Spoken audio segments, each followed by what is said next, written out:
Thanks for being here again from many of you, and you've been very faithful to attend these. You've been great. And, do you want to talk first? Yes, sorry. I was young for you, but... My teenager showed up and needed the keys to the car. Does that sound familiar to anybody? Yes, say no. My name is Liz Metzger, and it's my pleasure to welcome you this evening to the library for the last in the Canal Side series talks here at the library. We're delighted to have such a great showing. I figured if I put out 75 chairs, I'd have 25 people. So I put out 35, and we've got about 70 people, so that's good. It works out well. I know it's very warm up here. It's a little too soon for us to turn on the air conditioning, so if you get really unhappy, we are welcome to open any of the other windows that are in the back. Now, Easter egg hunts are not for children at the public library. You probably will see eggs when you're looking around. And if you find one, inside is a ticket. Please take the ticket downstairs and sign your name and phone number, and you could be the lucky winner of one of our 3 Easter baskets filled with books. 2 for children and 1 for adults. So we hope you find an egg and fill it out and put it in the box downstairs at the main desk. And without further ado, I'll introduce my good friend Joe DiGiorgio to introduce our special guest this evening. And special is the word, too. Know anything about Sandy? She's, when she gets in a project, it's complete. And I think you're going to be really pleased with what you're going to hear and see this evening. Sandy was a social studies teacher, spent some time in Canastota, spent some time in Oneida. And I think you retired from Oneida? Yes. And retired from Oneida. But basically, she's a great historian because when she starts a project, it's complete. And if any of you were at the at our bicentennial, she held a tour of the cemeteries at that point, and it was marvelous. And everybody said, "Oh boy, you got to have her back." So, without any further ado, you're going to be very, very excited about this. Sandy, we'll see. Thank you, Joe. I'm not sure I clicked this before I mentioned, so we got to back that up here. Okay, this evening we're going to visit some of the historic sites in the town of Lenox. These outdoor museums are usually referred to as graveyards, burial grounds, cemeteries, or even memorial gardens. I hope you're wearing your cemetery boots because we're going on a field trip. I'm dedicating this presentation tonight to my friend and colleague, Charles Page. Charles died March 22nd at the age of 90. He and Anita Engels published the first edition of the Cemetery Guide in 2006 at the time of the bicentennial. And I was fortunate enough to work with Charles in publishing the second edition of the Cemetery Guide. In 2008, Charles published his own book for the benefit of the Historical Society, which paints a vivid picture of life in Madison County during the first part of the 20th century. Charles was quite a remarkable individual and very dedicated to preserving the history of Madison County. He is going to be missed. Lenox Carved in Stone. I'm going to divide this into 2 parts. The first segment I call Silent Villages, Hamlets, and Crossroads. We'll be visiting and taking a virtual tour of all the cemeteries in the town of Lenox so that you can see where they're located and the conditions that exist there. The second part of my talk I've entitled Chronicles of Yesterday. In this part, we'll be paying our respects to some of the history makers who are buried in the town of Lenox. First, let's look at some statistics. In Madison County, there are close to 300 cemeteries. Now, 14 of those are located in the town of Lenox. Now, 12 of them I've classified as current cemeteries, because if you were to go there, you would actually see stones and you would know it was a cemetery. 2 are obliterated, meaning that we know they existed. We may not know who's buried there. There is no sign of the cemetery now, and we may not even have established an exact location. And then, when you hunt for cemeteries, you always run across what we call errant stones. there's a stone in a hedgerow. Why is it there? Well, these tend to be old stones. The people are probably not buried in those locations. They have been reburied in new places, and the old stone ends up somewhere for some reason. Now, there are 3 of these that we have located in the town of Lenox, and I'll show you those this evening. Let's take a look at the population of our cemeteries. There are 10,836 people buried in the town of Lenox, at least. Now, when you talk about known burials, you know that you have many that are not known. Old stones very easily deteriorate and are lost. Many people are buried without stones. Most cemeteries have a potter's field, and nobody kept records of who was buried in those sections, and they don't usually have stones. At Mount Pleasant and Lenox Rural, they each have a section called a baby plot. And there are only a couple of stones there, but there are many, many children buried in those plots. So we never will be able to give an exact known number of burials. Now, if we look at this population of known burials and compare it to the population of the town of Lenox in 2010, I think you get an idea of why I decided to call this the Silent Villages, Hamlets, and Crossroads. These are the 12 what I classified as current cemeteries in the town of Lenox. Now, if we break these down, 7 of them, the ones that I've starred, are active cemeteries, meaning that there are people being buried in these cemeteries at the present time. Well, not at the moment, but okay. 4 of these are incorporated associations, incorporated under the New York State Division of Cemeteries and regulated by that state agency. One of them is managed by a group of volunteers. They are not officially incorporated, but it is an association. 2 of our cemeteries are associated with religious groups. Of the 14, we have 5 that are inactive or abandoned.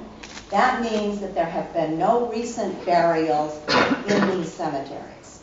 Now, recent is a very vague term, probably since the 20s. If there are no burials since that time, they fall under this category. Now, 3 of these are maintained by the town of Lenox.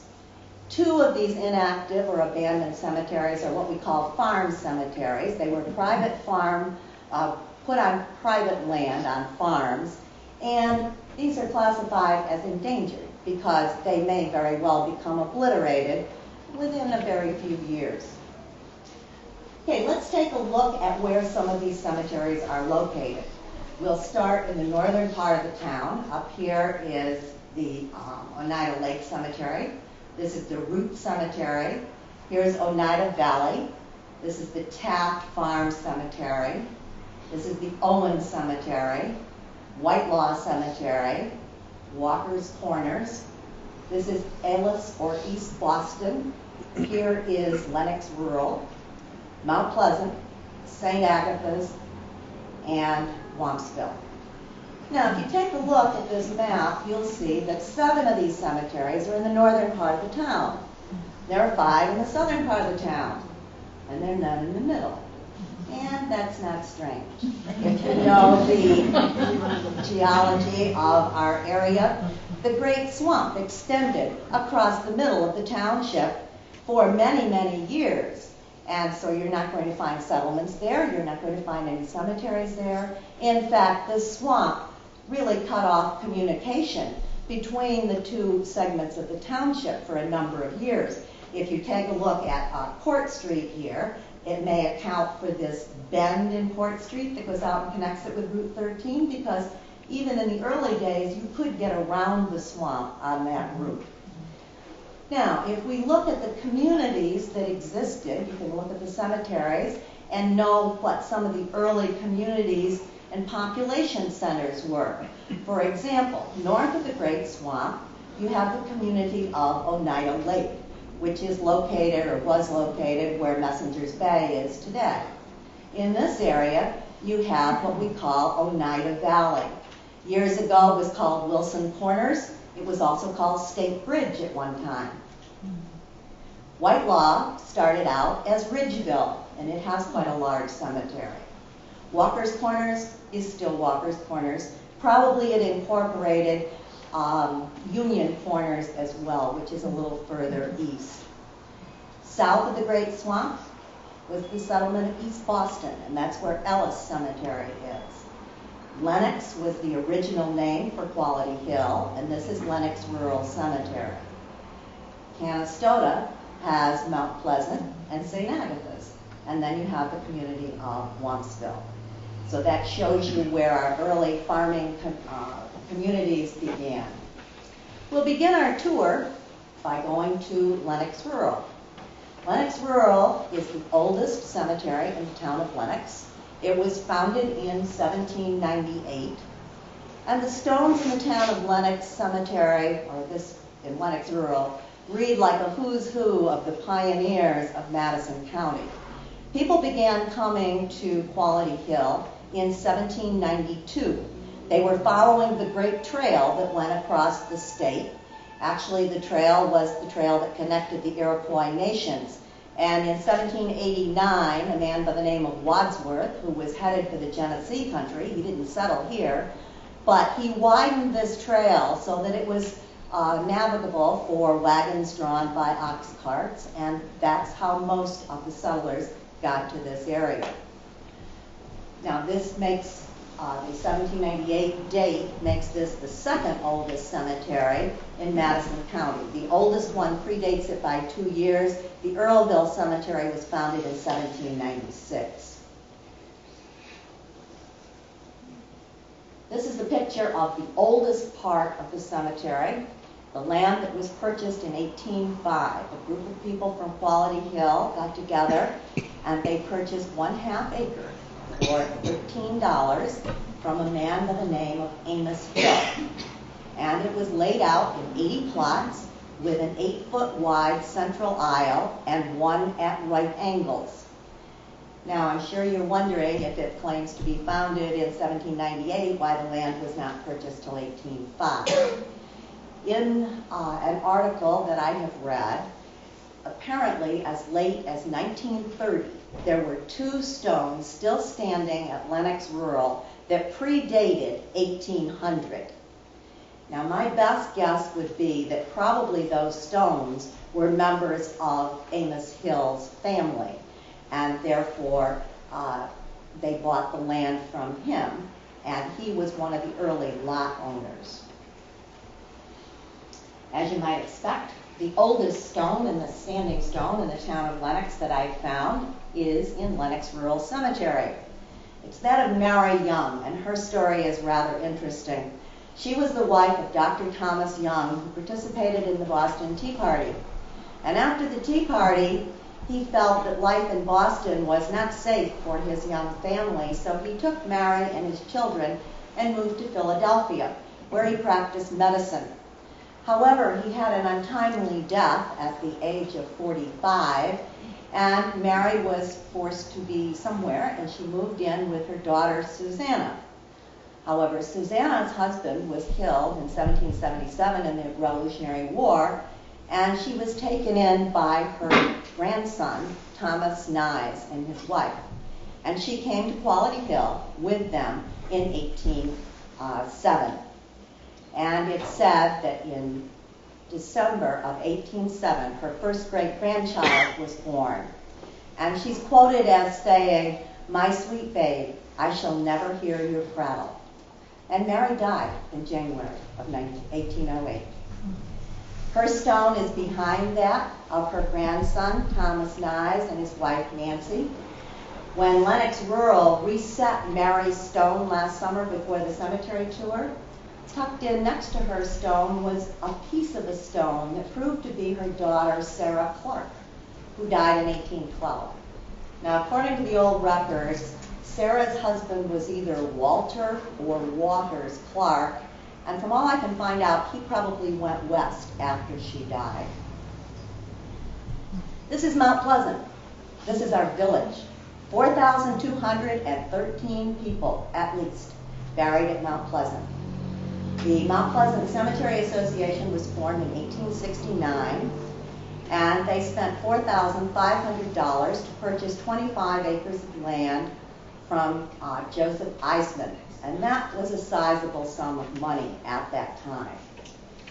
Now, this cemetery was intended to be a state-of-the-art cemetery, meaning it was very carefully planned. It was laid out with winding roadways. It was all landscaped.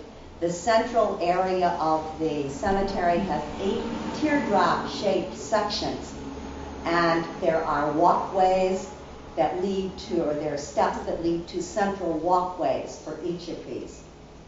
I like to think of this cemetery as the burial site for Canastota's captains of industry. They are buried there alongside the sons of the pioneers.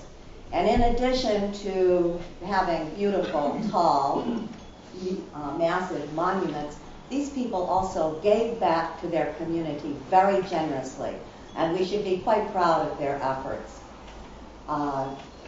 One example, if we take a look at this mortuary, which I'm sure you recognize, it stands at the entrance of Mount Pleasant. This was a gift of Thomas Jarvis.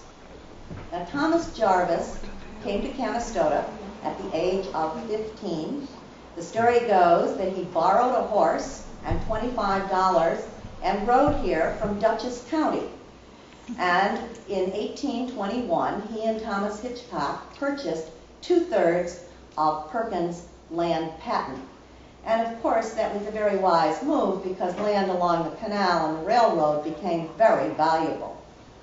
He gave this gift when he was president of the Mount Pleasant Cemetery Association. Another incorporated association is the Oneida Lake Cemetery, located out at Route 31. The earliest known burial there was 1828. Walnut Grove is the 4th of the incorporated associations. This is located on South Court Street, and its first known burial was in 1821. There are something like 800 plus people buried there at Walnut Grove. Oneida Valley Cemetery is the one that is run strictly by volunteers. It is an active cemetery, but they are no longer selling lots. They have no more lots left to sell. And of course, when a cemetery reaches this point, it's not good news because cemeteries don't have a lot of income and maintenance is expensive. And many cemeteries depend on donations for their money. They depend on the money that's collected for the selling of plots and the cost of burials. So when there are no more plots to be sold, this is going to limit the income of the cemetery. And as long as those loyal volunteers keep working, it will be well maintained. Tradition says that this cemetery was founded on land that was granted by Hiram Wilson, thus the Wilson Corners label early in history. St. Agatha's is one of 2 church-affiliated cemeteries. In 1792, St. Agatha's Church was looking to purchase land for a cemetery because the Catholics in Canastota who wished to be buried in a Catholic cemetery were being interred in Chittenango and in Oneida, so they wanted their own cemetery. Now, the first recorded burial, and there may be burials earlier than this, but the first one in the records was a 1906 burial. Today, this is an 8-acre cemetery, and there are over 1,000 people buried there. Whitelaw Cemetery is the other church-affiliated cemetery on Main Street Road. Its burials go back to the early 1820s, and this is an active cemetery. They have just started improving land to make an addition to this cemetery just south of the current cemetery. Now, we have 3 abandoned cemeteries, and they are maintained by the town of Lenox. Now, according to state law, towns have an obligation to provide maintenance for an abandoned cemetery once a year. That's all they have to do. I guess that keeps the trees from growing, but you can imagine if you mowed your lawn once a year, it would soon become quite a disaster. Well, our highway department in the town of Lenox should be congratulated. They do an absolutely superb job of maintaining these abandoned cemeteries, and I have been to many of them in the county. They're among the best maintained in the entire county. Now, one of them is out on New Boston Road, the community of East Boston. It's called Ellis Cemetery. Had burials up to 1888. There are 43 known burials there. I suspect there were originally more because many of these stones are down, they're broken. Once stones are down and broken, they're easily overgrown and lost. Another one of our abandoned cemeteries is the Walker Cemetery. And this one is out on the corner of Lewis Road and Pine Ridge. Quite a pleasant, peaceful place with the trees. But of course, trees are always a hazard in a cemetery because those roots are going to push up the old stones. The branches break off and they break the old stones. The third one was just recently, within the last few years, cleaned out with the town of Lenox. This is the Owen Cemetery. It's right across from the entrance to Cannon Valley Golf Club. And there are 11 stones there. Now this was like a farm cemetery where this family was buried. Here we get into the endangered cemeteries on private land. Now there's a law that says it is illegal to destroy a cemetery or to destroy the stones in a cemetery. However, there is no law that requires you to maintain that cemetery if you happen to buy land that has a cemetery. And as is the case all over the county, and I suspect many other places, people who buy land with a cemetery on it, it's probably overgrown to begin with. They don't know the people. They don't have an interest in it. And so it just deteriorates further. Now the first endangered one is between these trees, right where that arrow is pointing. It is out on Route 31. That's what it looks like. There are remnants of 2 stones there. It's across from Old Orchard Road. And we have dubbed this the Root Family Cemetery. There are 2 known burials there. Omni Root came here from Herkimer County. He was born in Connecticut. And he established a farm out along Route 31 in 1840. He died in 1873 and was buried on the farm. He was predeceased by his daughter Harriet in 1870. And there may have been more burials there, but if so, there's no record of it. I have found that his wife went to live in Oswego after his death with some of the other family members. The other endangered cemetery is on Route 316. It's between Oneida Valley and Owen Cemetery. It's in a side lawn of a relatively new house, and it's overlooking a ravine. Now, the name of the cemetery probably came from the early 1900s. It was probably owned by the Taft family. And when the DAR went there to survey the stones, that's how they identified its location, because there are no Tafts buried in the cemetery. The first 2 burials there were 2 sons of Isaac and Aubrey Smith. One died in 1830 and the other died in 1844. And the parents died a few years later. The 5th burial, there's a stone there for George Ostrander. I don't know how he's related to that family. But as you can see, these cemeteries may not be around to be photographed too much longer. And now we get into history's mysteries, the obliterated cemeteries.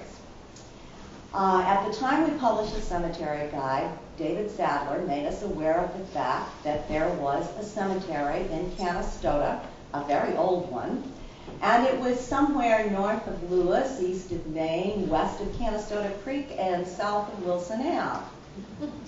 It might be in this area. I've been working to track it down. I will eventually do that, but I can't give you an exact location right now. But David called it the Canastota Pioneer Cemetery. Now here's a map of that same area, the 1875 Beers Atlas map. And you can see from this map that that block was pretty much taken up by Rose and Company. They had a sawmill in that area. Now the last burial supposedly was around 1840. The sawmill is there in 1875. I know that the Rose family bought some of the land in the 1860s. So my best guess would be that when the sawmill moved in the cemetery was obliterated. And that's about what we know of it today. This is a view of the back lawns taken looking south from the bridge on Wilson Ave, and somewhere there was an old cemetery. No stones remain. There's another obliterated cemetery in the town, and I can't even show you a picture of that because I haven't tracked it down far enough. But out on Route 31, on the south side of 31, somewhere near the Yankee Doodle gift shop, it's said that an entire family died very quickly of some disease, perhaps cholera. When the cholera epidemics went through this area, people were buried very quickly to prevent the spread of it. But a whole family is buried there somewhere on a farm with no markers. I don't know if we'll ever find out where that site is. Let's move to the errant stones. These are more mysteries. You'll see at the top is the county facility at Quality Hill. This is the house that was built originally by Joseph Bruce, who was one of the founders of Quality Hill. And in the backyard, where this arrow is, where I've drawn the circle, at the time we published the cemetery guide, I photographed these two stones that are flat on the ground. And we put them in the cemetery guide as the Kelsey stones. We didn't call it a cemetery because we weren't sure. In the work that Anita and I did to reconstruct the records of Mount Pleasant Cemetery, we have found that these people were probably reburied. These are the graves of Merritt Kelsey, who died in 1854, and his daughter, Marietta Kelsey Bushnell, who died the previous year. So how these stones ended up there, we have no idea. The wife of Merritt didn't die. Her name was Chloe Post Kelsey. She didn't die until 1884. So odds are pretty good that after Mount Pleasant Cemetery opened, she had them reburied at Mount Pleasant because these stones at Mount Pleasant match the others on the family plot. So maybe if some of you know how those stones got there. Okay, Castlewood Golf Course. We had just come up with the publishing of the guide, and David Sadler contacted me one day and said, "Did you know there was a stone out there in the west side of the parking lot of Castlewood?" No, where is it? So I went right out with my camera. I get very enthused about these cemeteries. And sure enough, on the west side of the parking lot, in the front of Castlewood Golf Course, is a stone. And it's the stone of Cullen Brooks, who died in 1859 at the age of 59. Now, we did some research, and we think that he was reburied on the Brooks plot in the Clunkville Cemetery. So how this stone ended up in the hedgerow? One that we have solved recently. This particular stone is in the back lot of the Madison County Highway Department, leaning up against a building. It's been there for a number of years, and the people who work there wondered where it came from. So I decided that was a challenge. So I went and photographed the stone and started doing some research, and I did actually figure that out. Charlotte Coe was the first wife of Mr. John Coe. Now, this is a building that no longer stands. This was his mansion. It was built on the land that is now the Madison County Courthouse area. And for a while, the courthouse used this mansion as part of its facilities. The story goes like this, as I have been able to determine it. Charlotte was originally buried in the old Elizabeth Street Cemetery in Oneida. That's the one that was obliterated. You might remember a couple of years ago, they dug up a tombstone there. Okay, she was buried in that cemetery, probably on a lot that belonged to her father-in-law, David Coe. And later, she was moved to Glenwood. She was in the Glenwood records, and I went up there and actually found her stone in Glenwood Cemetery. So she has a stone. She has been reburied, and this one is sitting at the Highway Department. I'm not sure what they are going to do with it. Sometimes old stones are laid flat on the ground by the newer stones. Okay, let's move on to some of the labels. Every stone has a face. It represents somebody's life. And this life has a story. Now, it's very hard to select just the few that I would try to include because there would be so many interesting tales to tell. So I've tried to divide them into some groups to give it some context here.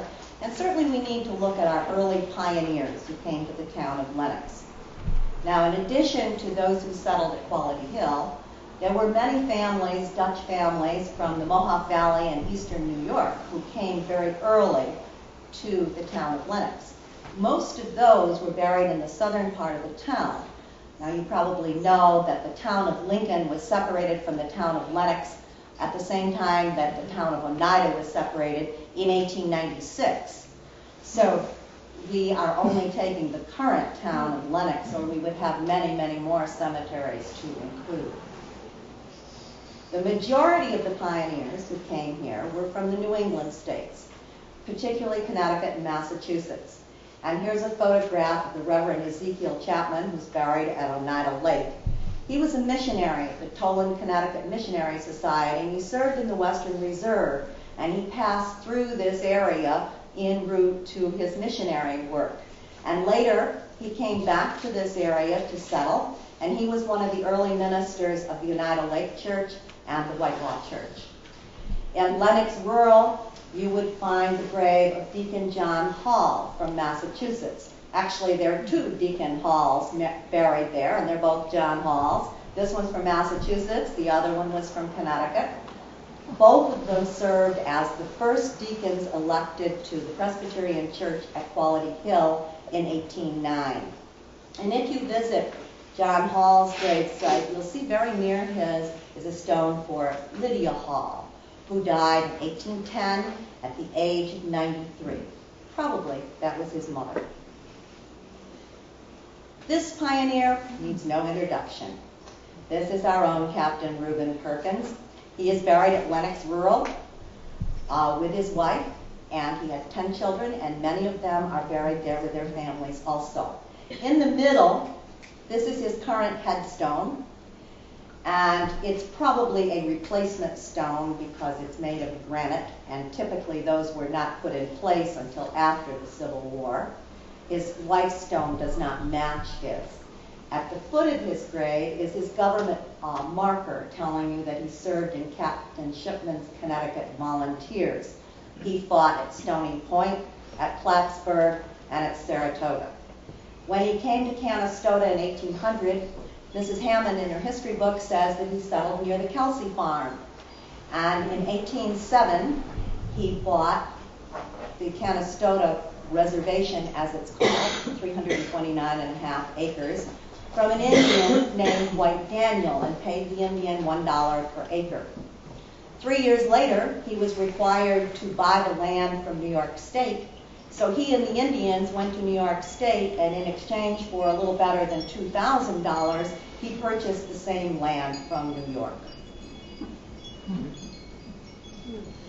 Sometimes you're lucky enough to find early lot owner lists or maps for cemeteries, and this tells you who the pioneers are.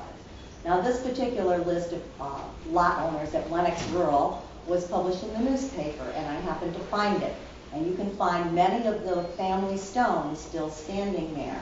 For example, Dr. Ashel Pryor and his wife Clarissa are there. He came here in 1797.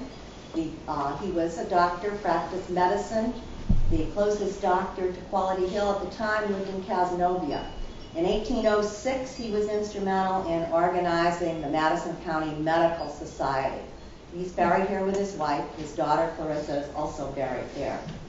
Here's Ebenezer Calking. He was an early lot owner. He's buried here with his wife. However, her stone is no longer in existence. Hannah Barnard died at the age of 102, plus a few months and days.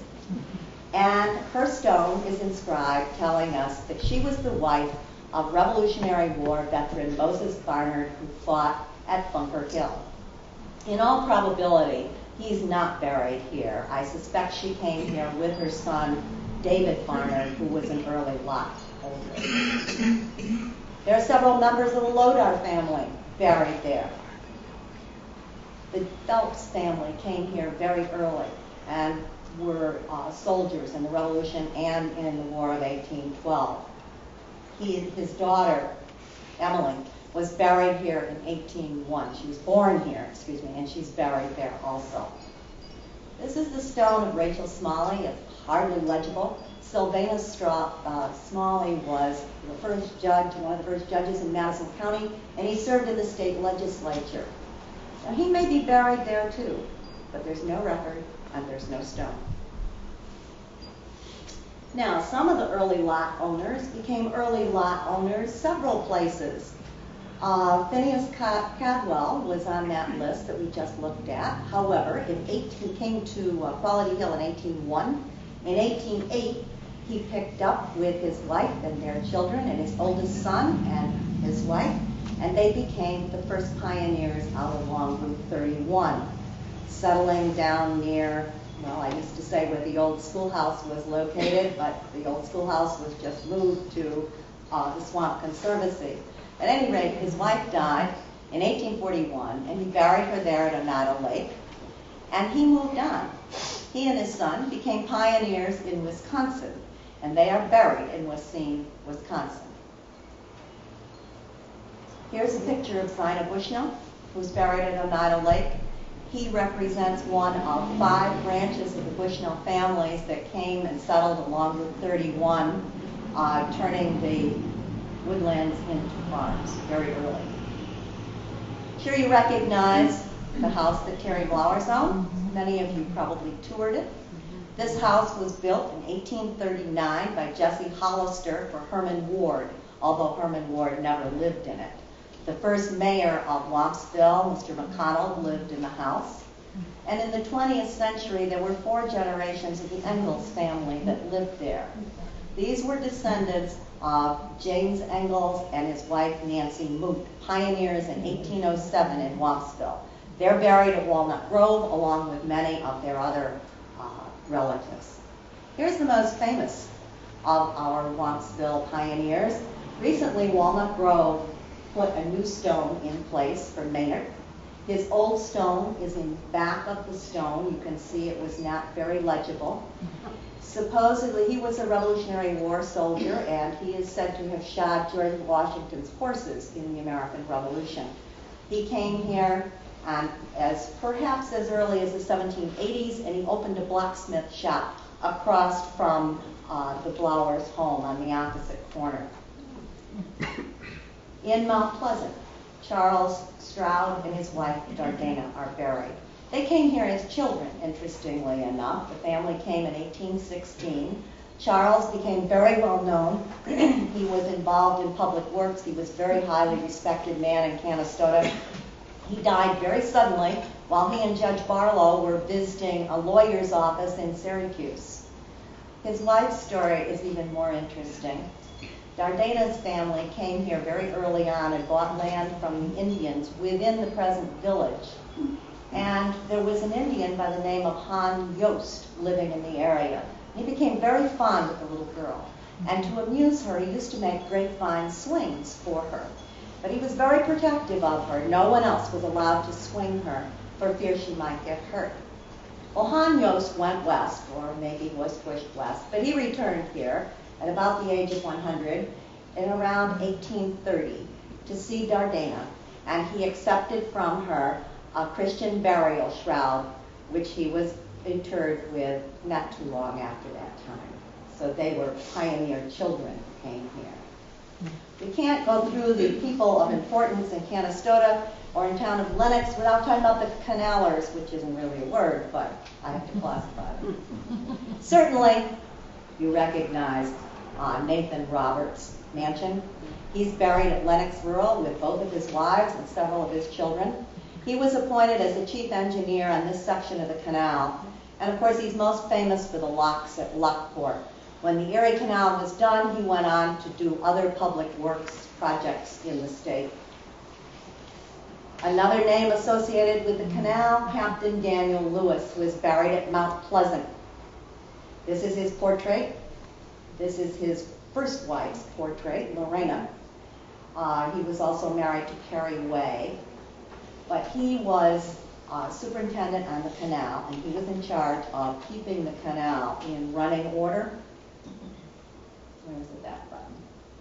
well, we'll get to this one. And he was so good at what he did that the Canal Commission gave him the honorary title of captain.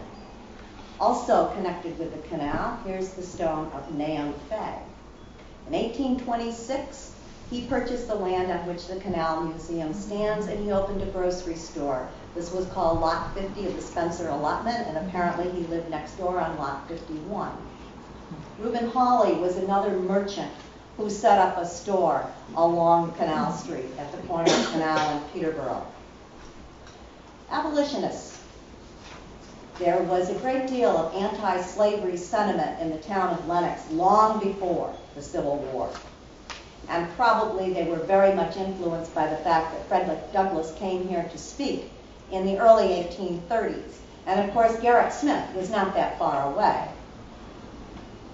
The people in Lenox organized the Anti-Slavery Society in 1836.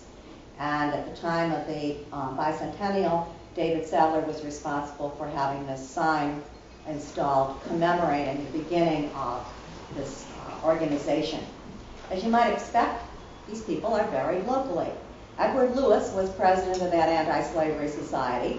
Now there are 3 Edward Lewises buried in Lenox Rural, and I wouldn't guarantee I have the right one, but at least I have the name. Young Lewis was the secretary-treasurer of the Anti-Slavery Society. And Hezekiah Beecher was not only an abolitionist, but he was a very influential man in the community. He came here and started a leather tanning business at Quality Hill.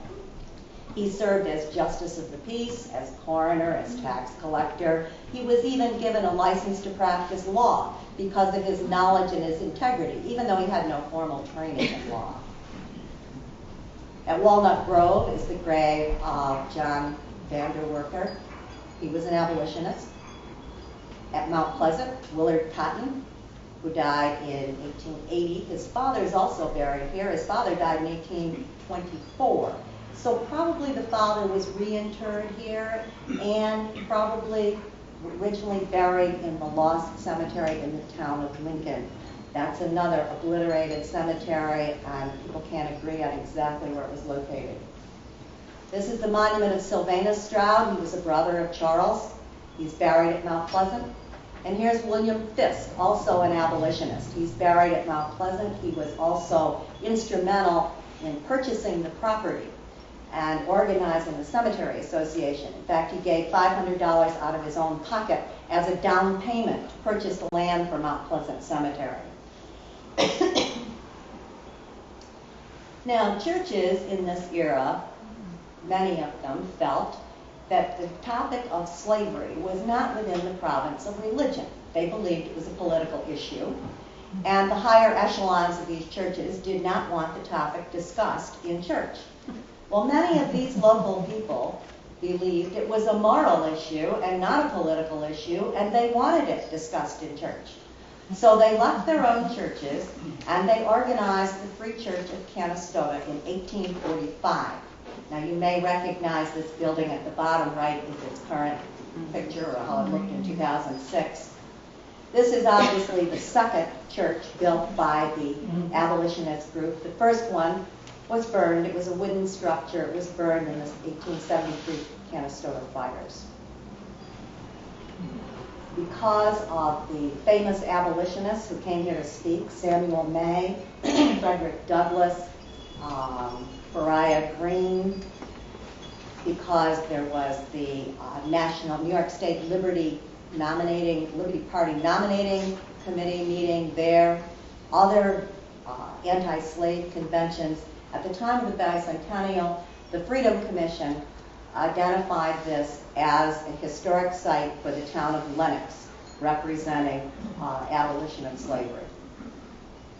The Jarvis Monument is in Mount Pleasant. He was said to be a station master on the Underground Railroad. His home was probably somewhere between this library and the Ball Funeral Home. I don't know exactly where, but I think it was on this side of the street. His daughter, Louise Jarvis, was responsible for bringing a slave from the south. His name was Scipio Morehand, bringing him to Canastota where he could live in freedom. And he lived on Canal Street He was a very popular individual, very well liked by the community. At Mount Pleasant is this stone, which commemorates the death of his wife Josephine and his 2 daughters. They died in the 1870s. He has no stone, but the records in the town of Lenox office say that in 1887, when he died, that he was buried there, and he is no doubt buried on that plot with his wife and children. Let's take a look at some of the innovators and entrepreneurs. Canastota had a great period of prosperity after the Civil War, largely due to the advantages of being located on both the canal and the railroad. They are a block apart within this village, which gave Canastota a tremendous edge in developing products and sending them to be distributed. Many communities might have had the railroad or the canal, but we had both. And this led to many businesses and a great deal of prosperity within this community. Probably the most famous of these industries was David Watson, who's buried at Mount Pleasant. In 1886, he obtained a patent on his dumping wagon, and he came here in 1893 and set up his business on the end of Center Street in the old mop factory. His wagons were shown regularly at the state fair for a number of years. Although he retired in the early 1900s, the company had the foresight to prepare for World War I. They sent 15,000 dumping wagons to France in World War I. This is the grave of Daniel Tuttle. He was a lawyer in Oneida. However, he was always interested in technology, and he came to Canastota where he opened his boat business. William Lindsay was a designer at the Tuttle factory, but he later opened his own business along the canal. These 2 men are buried at Mount Pleasant.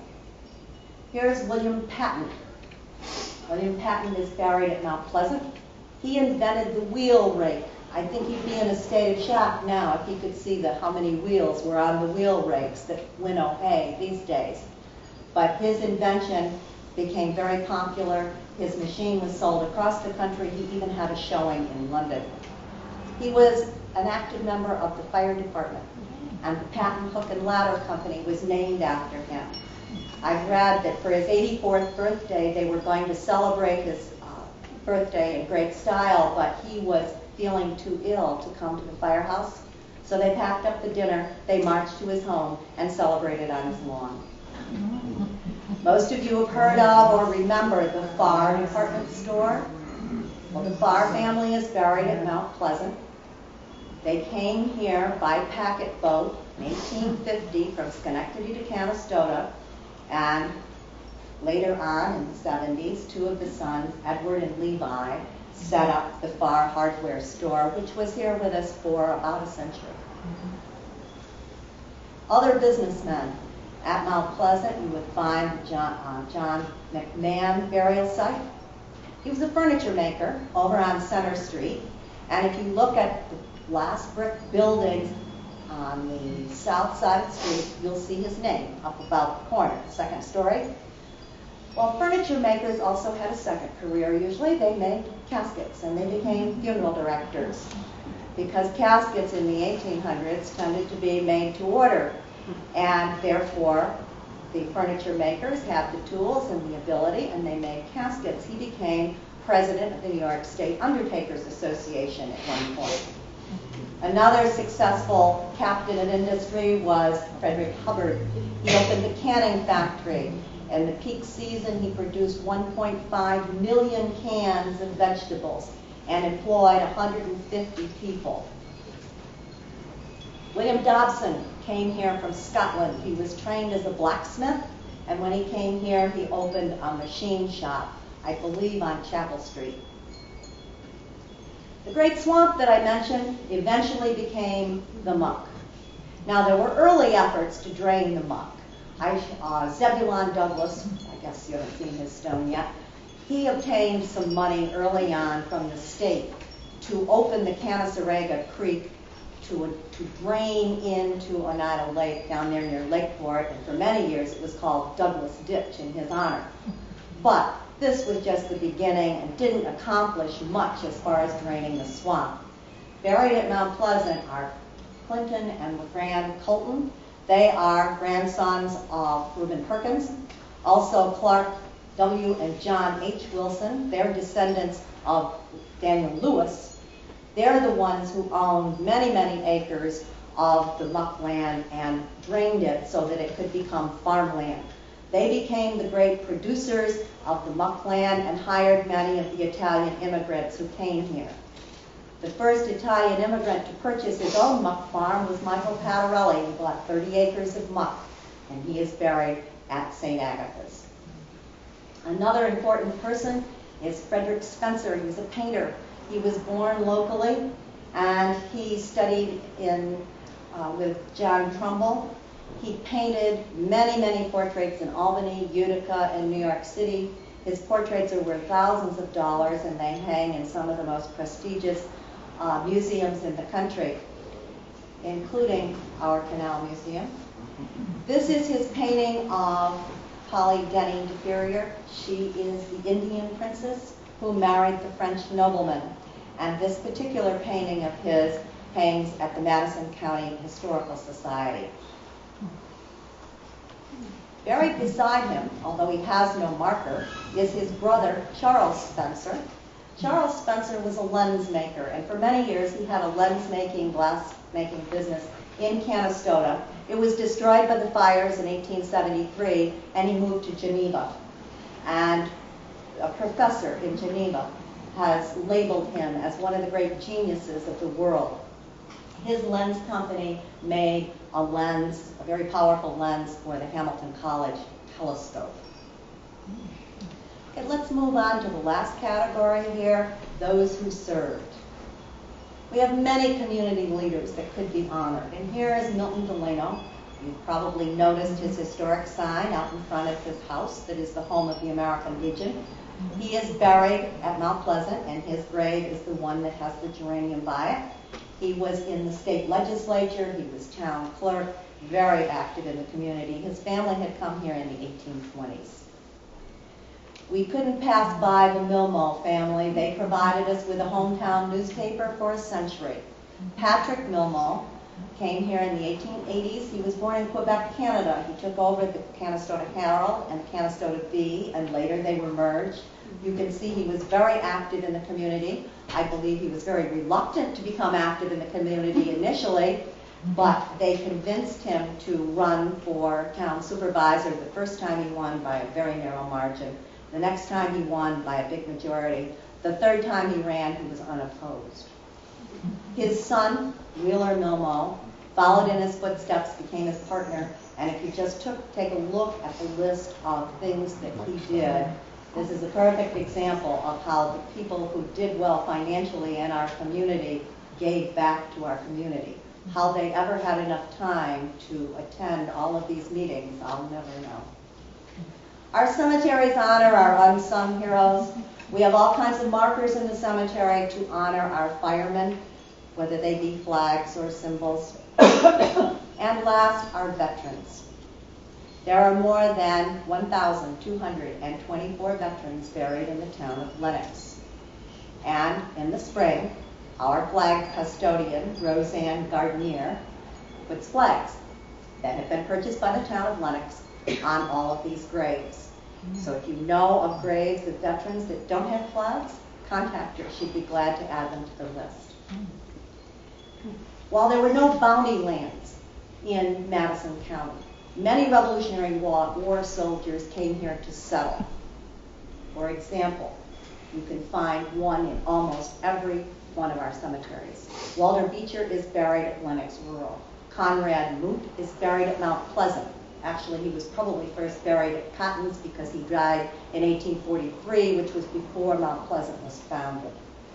Loudon Millard is at Ellis Cemetery. Jacob Montross, who lived to be over 100, is buried at Oneida Lake Cemetery. Northrop is buried in Whitelaw Cemetery. Daniel Hess is buried in Oneida Valley. Ebenezer Owen is buried in the Owen Cemetery. Now, for the War of 1812, I've just selected a few. You could probably take hundreds of photographs.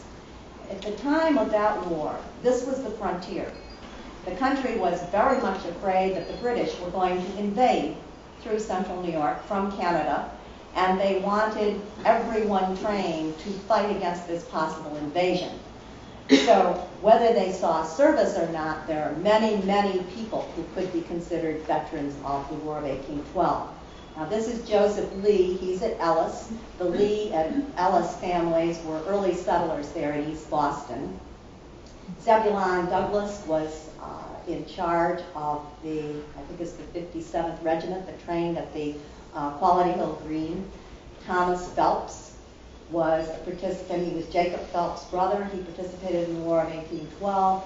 This is the gravesite of Joseph Bruce. He is sometimes spoken of as a general, but I'm told that's because he was Inspector General, not really a general. But he's buried here with his wife Marie Ellis and 14 other members of the Bruce family. The Civil War. We could not talk about Civil War veterans without mentioning Chauncey Barnes Reese, who is buried at Mount Pleasant Cemetery. He grew up here in Canastota. He was recommended to West Point by Garrett Smith. He graduated from West Point in 1859, and he joined the Army Corps of Engineers, and he served General Meade at Gettysburg. In fact, he was very instrumental in the strategy of placing Meade's army on Little Round Top. And David tells me that he has the approval to put a sign on Route 5 to commemorate the home site of Chauncey Reese.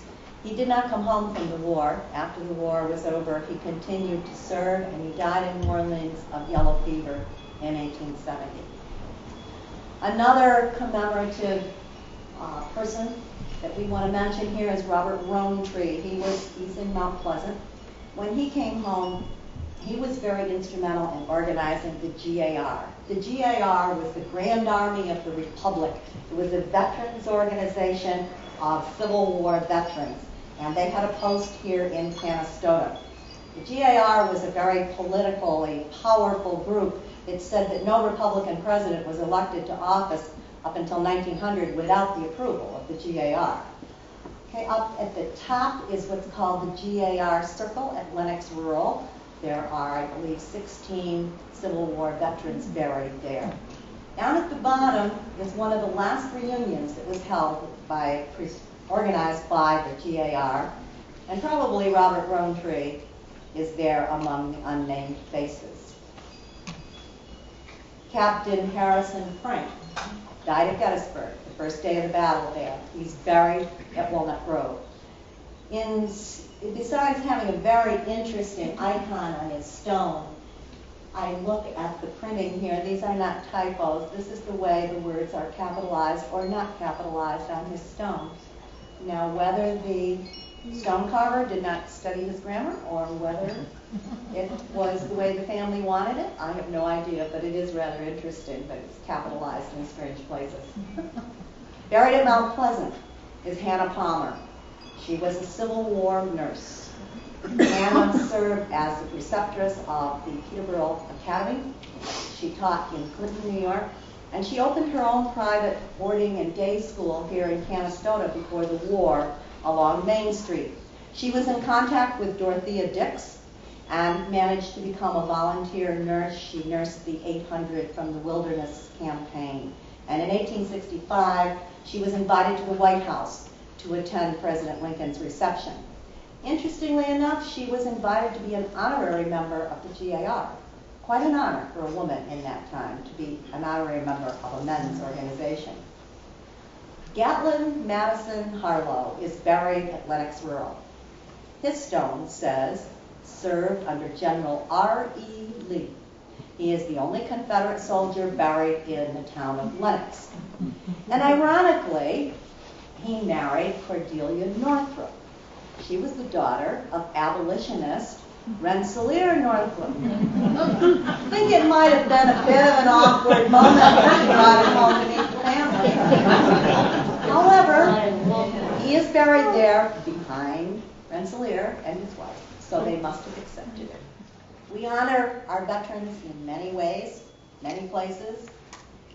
The modern wars you'll find at Mount Pleasant. There are some 62 burials just in this veterans plot. Thank you for listening.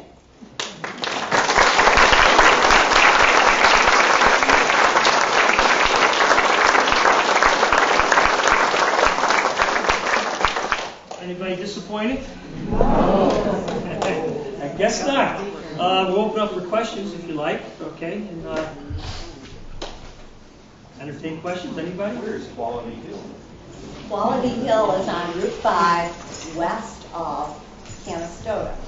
You go up a little rise of ground. The houses in that area are set back from the road. You'll see 2 historic markers on the right, on the north side of the road. You'll see that county building that I showed you. But it's, I don't know, is it a mile out of Canastota? Just about. Just about a mile. Rusty Rail? Rusty Rail is just before you get to Quality Hill. It starts to, I lived in that house that you see on that, in the back here, where the 2 gravestones are. Yes. So I grew up there as a kid from 5 years until I went to service line. And there was actually a Methodist church there as well. It didn't exist while I was there, but it had to be quite a church in this day. That was on the other end of the grant, right on the east end? Exactly. Church, what they call the Wesley's Inn and all, close to that. Right. But the Wesley's Inn was a right of 1920s and all. And I used to stay awake nights listening to that. Right next door. Prohibition, whatever. Yes. The route cemetery that you referred to near Old Orchard Road off 31, Yes. did you find any family connection going into Onondaga County perhaps?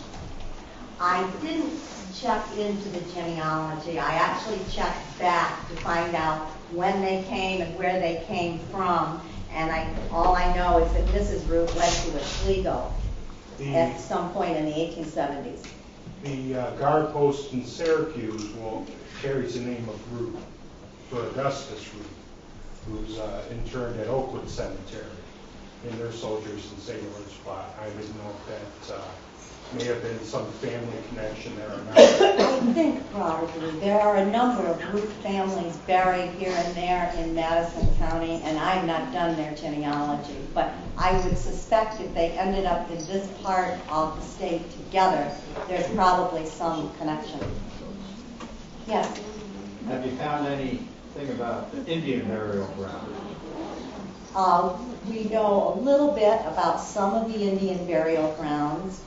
I know of none within the town of Lenox. Not found any.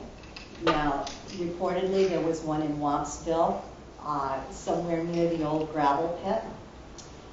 There was, in the 1880s, when the West Shore Railroad came through, reportedly they found an Indian burial ground on the rise of ground that would be right about where Tops is located today. That got a great deal of publicity. People came in and took the bones away as souvenirs, but then somebody said, maybe these people died of cholera, so they got rid of their souvenirs right away.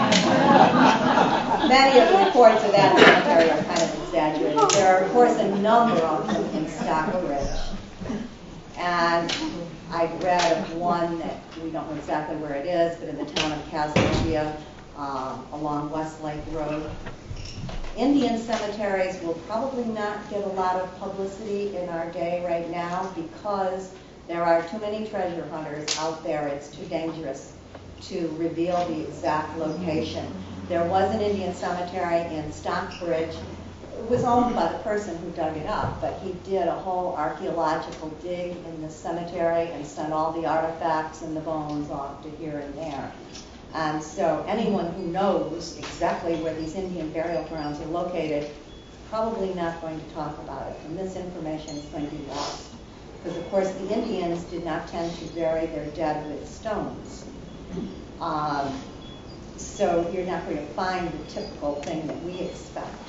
Now, there are several on Route 46. Rumor style, there are a lot of them. I don't know specifically where too many are, and I know none in the town of Lenox. Oneida Valley might be suspect too, because that was where the second Oneida Castle was. It's very possible. Very possible. East Milestrip, I would imagine you could find a lot of them, but I don't know that we'll ever know where they are, which is sad, because it's just too dangerous to tell people where there's an Indian cemetery. Any other questions? Yes. You piqued my curiosity about a couple of burial sites. The one which is, I guess it would be south of Wilson Ave and bounded by the creek and Main Street. The photo that you showed looked very much like my grandmother's backyard. She lived in that If she lives in that block, it may be. I tried to get all the backyards that I could see from the bridge. And you also mentioned a Bushnell family along the Night Lake. Yes. I went to school with a gal who's married to Nick Bruno. This one right here. Sandra is my cousin, and her maiden name was Bushnell, too. Yes, I had to see my ancestors too. They don't get much press in Madison County, but they were out there, 5 branches of them.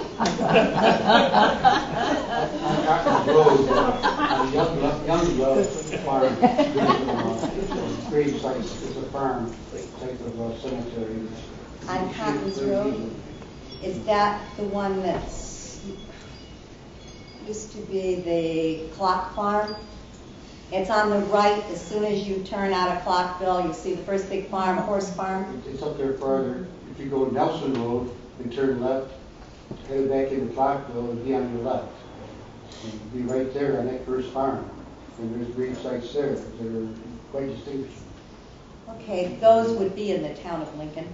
I probably was there when we were, I'm not sure that's Lincoln. I think it's town of Lincoln, so I don't have that in my head tonight. It might be in the cemetery guide, because I visited 260 or 70 cemeteries. I probably was there. Off the top of my head, I can't picture it. Yes? Tell them where the cemetery guide, where they can get it. Oh, okay. The cemetery guide, we're going to raffle one tonight that I'm donating. But the cemetery guide that we wrote there are a few copies here available for sale, and it's available at the Historical Society. You can find it advertised online, and you can order it online. It's $22. I received no royalties. This book was produced strictly through volunteer effort, and every penny that does not go to the state of New York for tax goes to the Madison County Historical Society. But that identifies the cemeteries that we found in Madison County, and after it was published, people began telling us about other sites. Did you know there was a stone? Did you know there was... So there are more to investigate. We are considering a 3rd edition. I don't know, without Charles, that would be pretty tough. But maybe someday we will find the rest of them and put out a 3rd edition. But there are copies of this available here at the library and at the Historical Society. 229 pages. Jam-packed information. And it has maps and it has information. We picked out one notable from every township and pictured their grave site and gave a little bio of them. So it's more than just pictures of cemeteries. Other questions? Hey, how about a nice big round